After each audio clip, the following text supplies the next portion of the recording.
Pada ribuan abad silam, Mesir merupakan saksi bisu dari sejarah kehidupan seorang wanita solihah yang hatinya dipenuhi dengan ketakwaan serta keimanan kepada Allah Subhanahu wa Ta'ala. Pada zaman itu Mesir dipimpin oleh seorang raja yang sangat congkak, kejam, dan raja tersebut juga mengaku-ngaku dirinya adalah Tuhan, yakni Raja Firaun. Ia memerintahkan semua masyarakat Mesir untuk menyembah dan mengagungkan dirinya.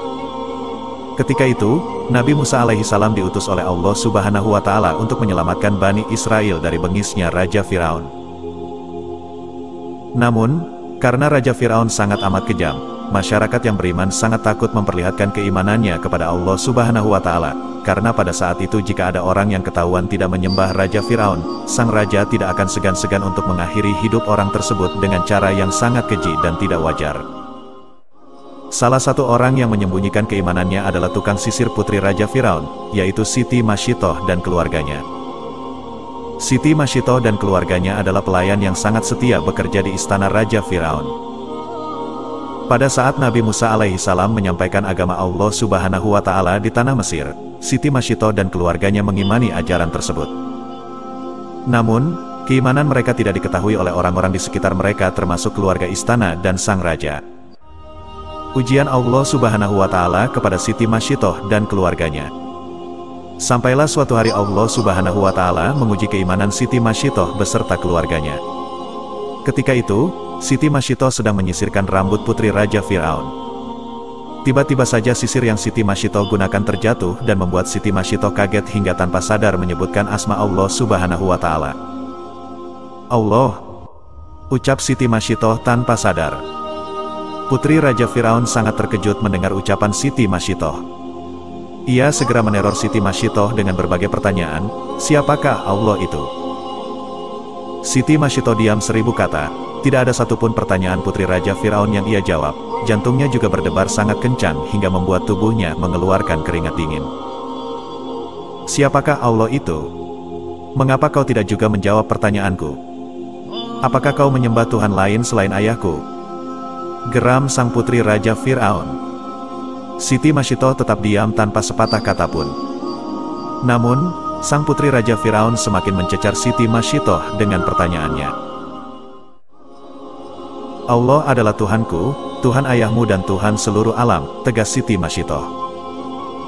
Keberanian Siti Masyitoh sangatlah luar biasa. Ia dengan sangat yakin mengakui keimanannya kepada putri Raja Firaun tanpa keraguan sedikit pun. Padahal Siti Masyitoh tahu hukuman apa yang akan ia terima dari Raja Firaun. Putri Raja Firaun yang mendengar jawaban Siti Masyitoh segera beranjak menemui sang ayah dan mengadukan semua yang telah terjadi.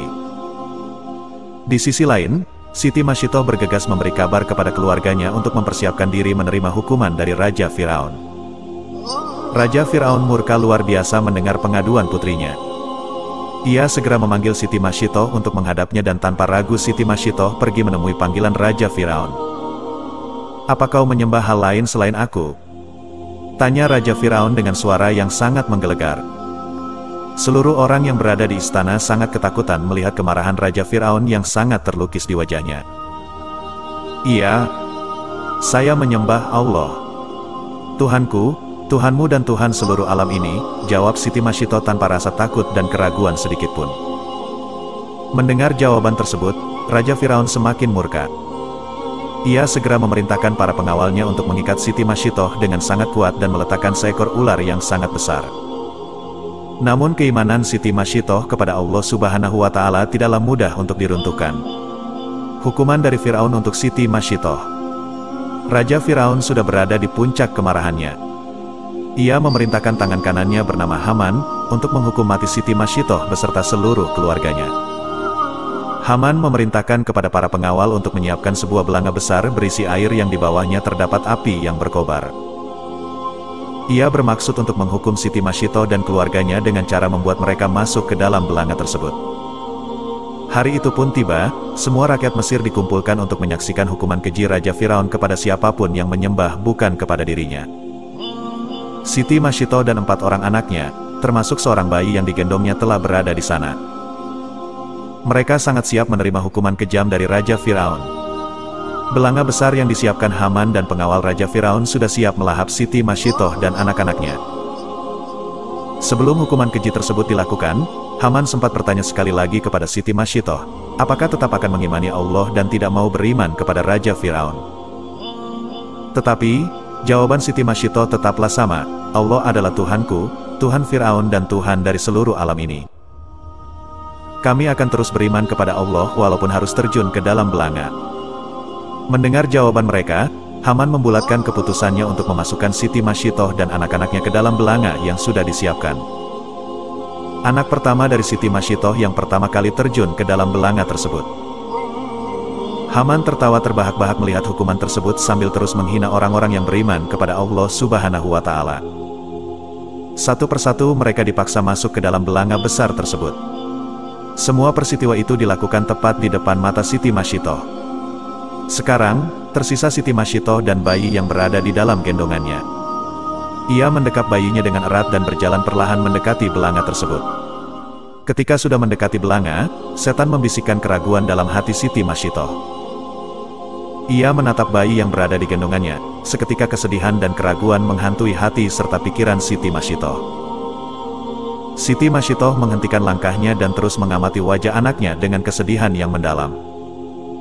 Haman yang melihat merasa gembira karena ia berpikir bahwa Siti Masyitoh akan mencabut perkataannya dan kembali mengimani Raja Firaun. Namun, pikiran yang sungguh salah. Tidak ada hukuman apapun yang dapat meruntuhkan keimanan Siti Masyitoh. Lalu dengan kehendak Allah Subhanahu wa Ta'ala, bayi dalam gendongan Siti Masyitoh berbicara, "Wahai ibuku, jangan takut, sesungguhnya surga menanti kita." Mendengar ucapan bayinya, keraguan Siti Masyitoh pun porak-poranda. Ia mencium anaknya dan langsung masuk ke dalam belanga berisi. Siti Masyitoh beserta anak-anaknya sangat teguh keimanannya, karena pada akhir hidupnya, mereka masih berpegang teguh pada ketakwaan kepada Allah Subhanahu wa Ta'ala. Kisah Siti Masyitoh dan keluarganya yang sangat memegang teguh keimanan serta ketakwaan mereka sangatlah amat termasyhur. Karena di dalam kisah tersebut terdapat salah satu kekuasaan Allah Subhanahu wa Ta'ala, yakni anak Siti Masyitoh yang masih bayi dapat berbicara atas izin Allah Subhanahu wa Ta'ala, dan bayi tersebut menguatkan keberanian serta ketegaran sang ibu.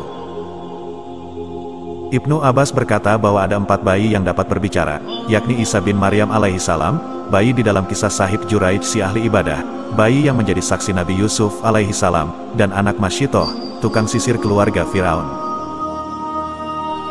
Demikianlah kisah Siti Masyitoh, seorang wanita yang sangat ikhlas menerima hukuman Raja Firaun karena menyembah Allah Subhanahu wa Ta'ala. Semoga kita dapat menjadikan kisah Siti Masyitoh ini sebagai salah satu kisah penguat keimanan, ketakwaan, dan rasa syukur kita kepada Allah Subhanahu wa Ta'ala.